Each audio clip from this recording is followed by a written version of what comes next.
The President of the Senate, Godswill Akpabio, has dismissed claims circulating in sections of social media that the National Assembly has approved the creation of new states.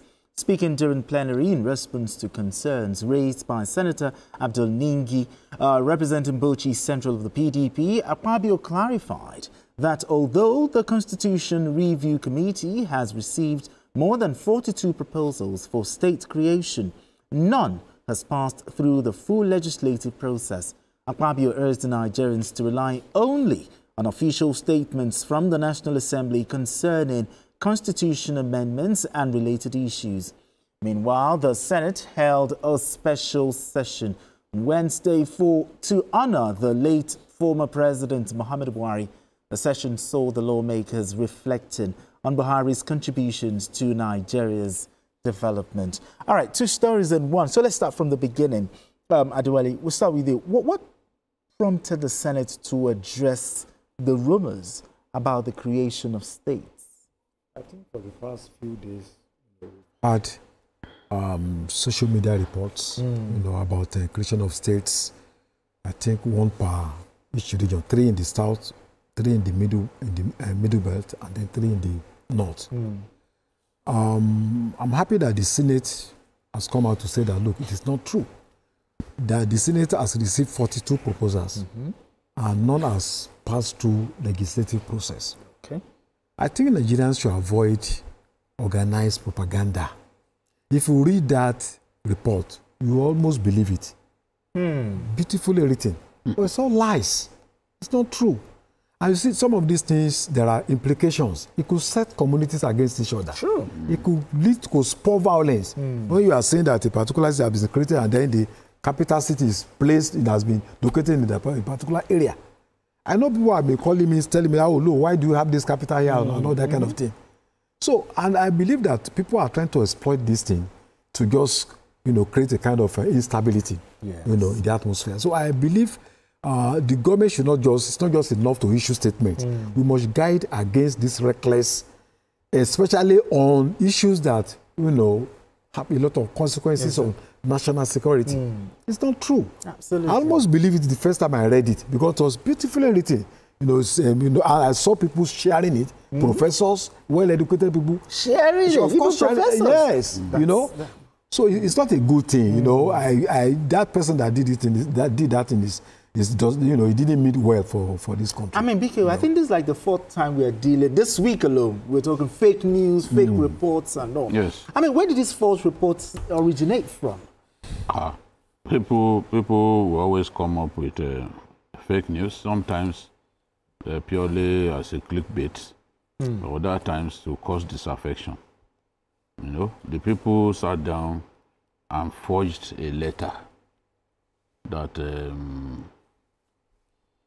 Mohammed Babangida had rejected an appointment. They had their goal. They wanted to paint the government in bad light, portray the government as a government that people are reluctant to work with, so as a useless government that nobody wants to have anything to do with it. So at the end of the day, it turned out, looking at that letter that Dele Momodu shared, which I'm sure he regrets because it has damaged his reputation, you will initially believe it is true. Wow. Just looking at it, you will come to the conclusion that this thing is true. Because it was well packaged, properly forged. You will not see any sign that this is fiction. No. And that's the way this kind of story, 31 states, it's not the first time that they are pushing this narrative.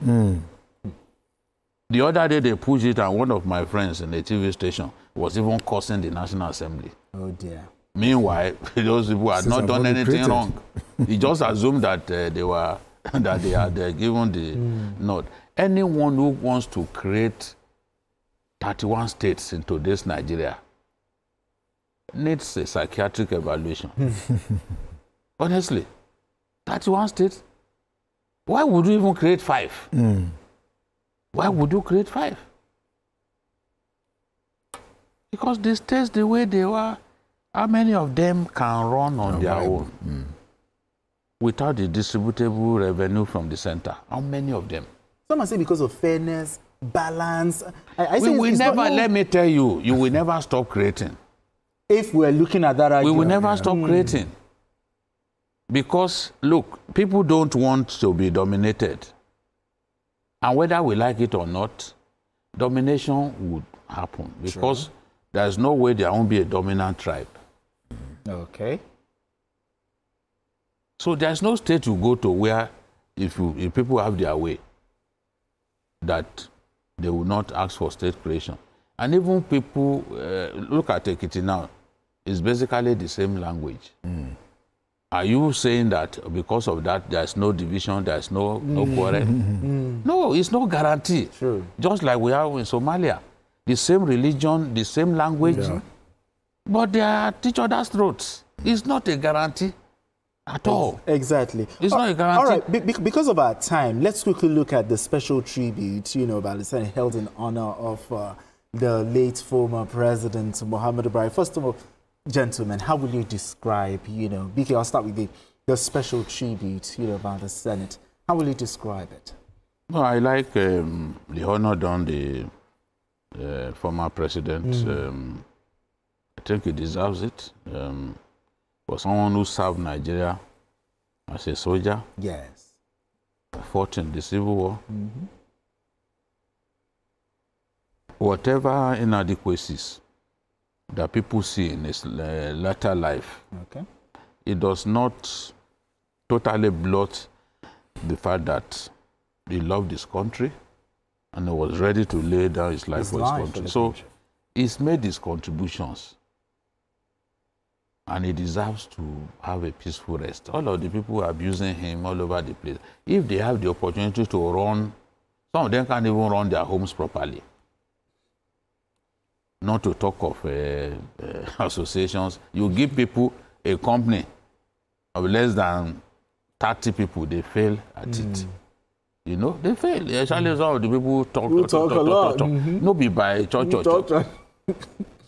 So they should, he deserves the plaudits that he has got because, look, this is not a president who totally failed. We can point to some of the things that he did. Exactly. But in our country, people don't like you. They will say, you didn't achieve anything. Didn't do anything. He has not achieved anything. They are saying that of the president now. He has not achieved anything. Yeah, we hear that. But the same people will sheepishly be praising Olubunmi Tunji-Ojo. Yeah, exactly. So who is Bunmi Tunji-Ojo without the president? Who gave him the mandate? Who gave him the support that enabled him to achieve what he has achieved? You can praise Wike and Umahi that they are working. Who put them there? Absolutely. Who made the resources available for them? So this is the thing. The governor who says he's giving us funds, he's indirectly saying that the subsidy that is removed has enabled us to have more access to funds to work. Exactly. That's the point that the governor of those states is making. The way he presents his own, the way he communicates is different from the way other people will communicate explicitly. Ahmed, in rounding off this conversation, how will you describe the special tribute? Honor. No matter what anybody says, late President Muhammadu Buhari ruled this country twice. The first time as a military head of state, and then the second time as the president of Nigeria. And with a population of 200 million people, there is no way we will have a president that will please everyone. True. If the president can please just 50 million people, I think that is an achievement. Because we all have different fears and different aspirations. So I think it is the traditional responsibility of the parliament, at least, to honor him, having ruled this country for 8 years. There are a lot of shortcomings, but we are all human beings. We cannot all be perfect. Even God that created us, some people will still tell you, oh, he has not done this for me, he has not done that for me. That's God, though, the Almighty, not to talk of human beings. So it's no longer in this world any longer. Yes. So we just have to overlook some of these things and then move forward. Though we cannot forget, but at least we have to appreciate the fact that he was the president of Nigeria for 8 years. There is nothing that can take that history away. Sure. Nothing can wipe it off. So I think giving him honor, paying tribute to him, is it's in order. Absolutely, it's an order. It's an order. Well, with this one, I want to say thank you. And lying that he divorced his wife is not in order. It's not exactly. It's not in order. That's not in order.